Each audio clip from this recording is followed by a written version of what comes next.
Hi guys, it's Amanda here from Fun Hands-On Learning.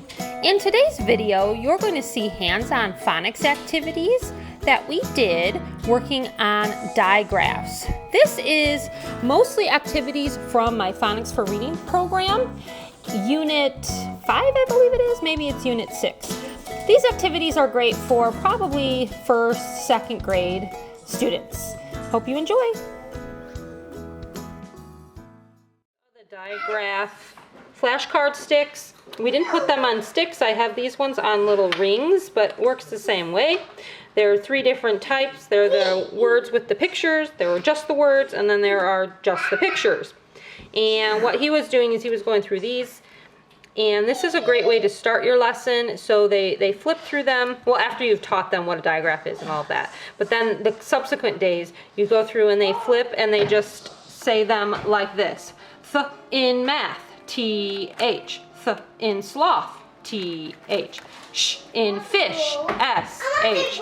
Th in throne, T-H. Whoops. And so on. Ch in chick, C-H. In graph, P-H.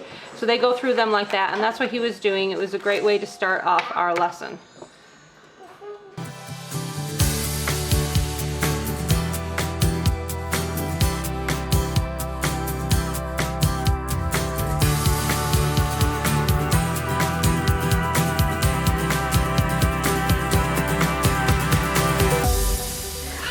Okay, so this next activity is super fun.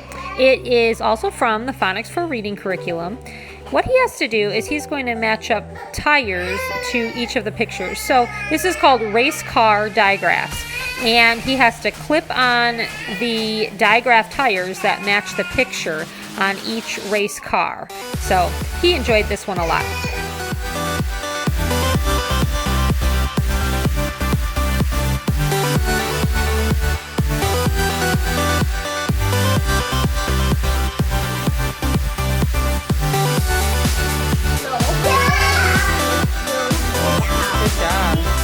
This one has the digraph at the end. Brush, brush. He brushes her hair. Brush. What is the kind called? Good, you did cheese. I don't remember how to write Chuck. What's this one? A thumb. Good job. T-H. This one's a little bit trickier. It's at the end. Sandwich. Sandwich.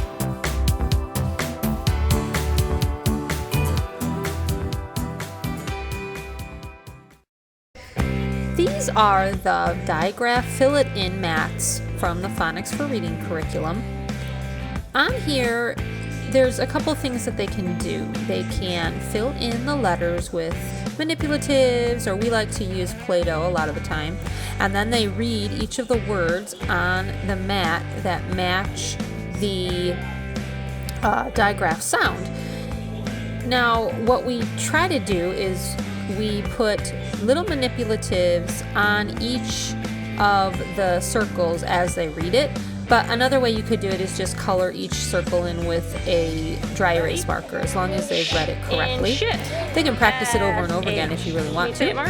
And then we paired this up with the flashcard from this unit, and we practiced the SH sound over and over. There are different mats for each of the digraphs, but this particular day we were only working on SH. H. Good job. How about this one? S-H. Sh in fish. S-H. Alright, these are the digraph books from the digraph unit of the Phonics for Reading program. Today we did the book on SH. We were working on S and H. He had to read through the book with me, and then when you got to the end, you have to read each word that was in the book that has the SH sound.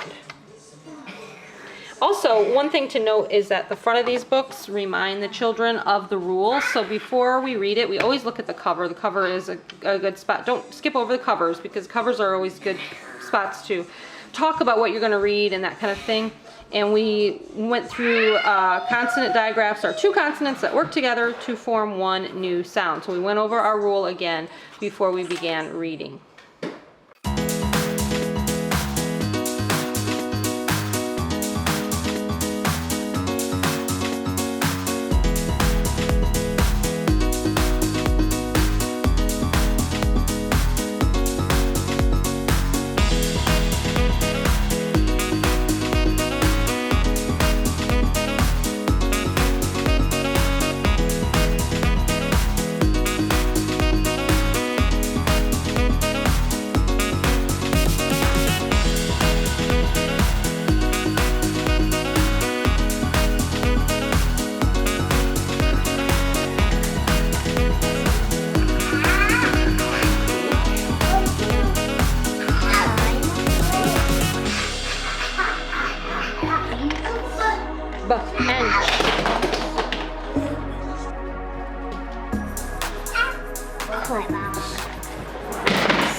Good job.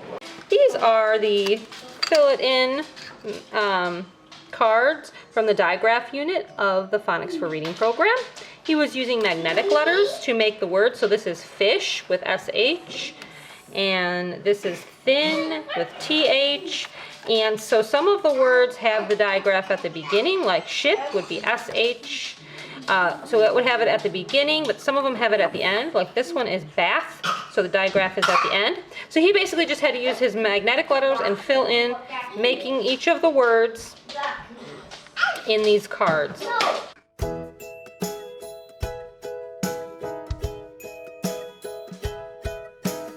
Super fun activity. We used it on a pocket chart. It's Taco Tuesday Digraph. This comes from the Digraph unit of the Phonics for Reading program. They have to match up the two pieces of the tacos to match the pictures. So for this one, SH goes with the shark, and they would match up the taco pieces.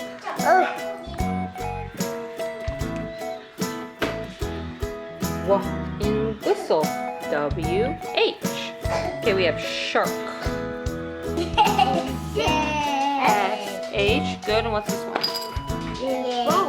TH, very good. Let's do a couple. I did it. Okay, just a minute, let me check marks. I did. Wow, okay, what do we have here?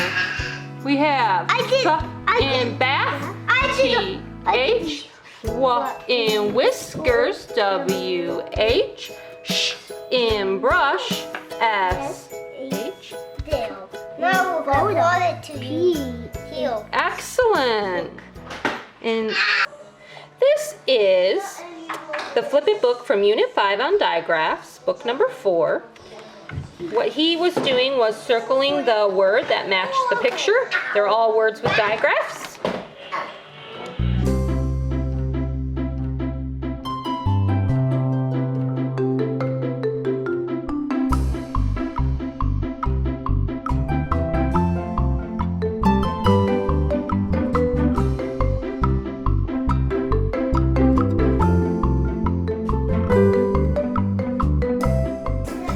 These are the fluency mats from the Phonics Digraph unit.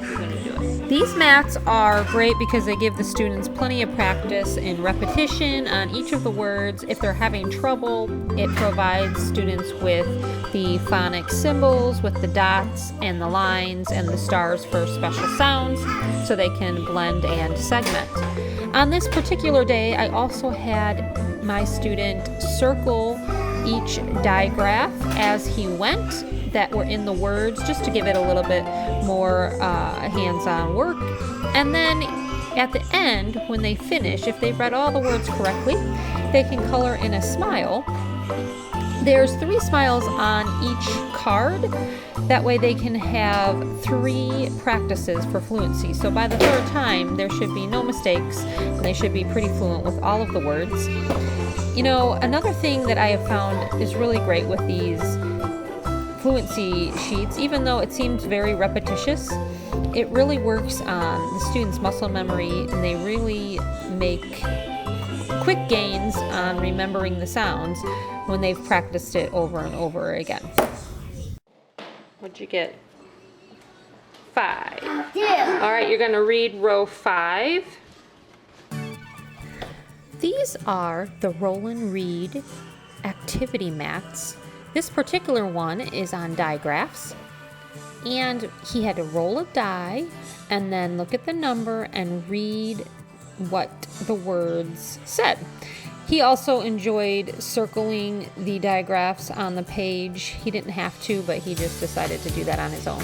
Now, when you get to the end, you're supposed to read all the words to get to the end of the page, and there's different pictures. So this particular mat was superheroes, so he had to read to the superheroes. Well, I decided to give him some manipulatives that he could use to place on each superhero when he got to the end. It just gives their hands a little something to do, and it also helps remind them that they finished that row. So he was using little tiny erasers to mark each row that he read on here.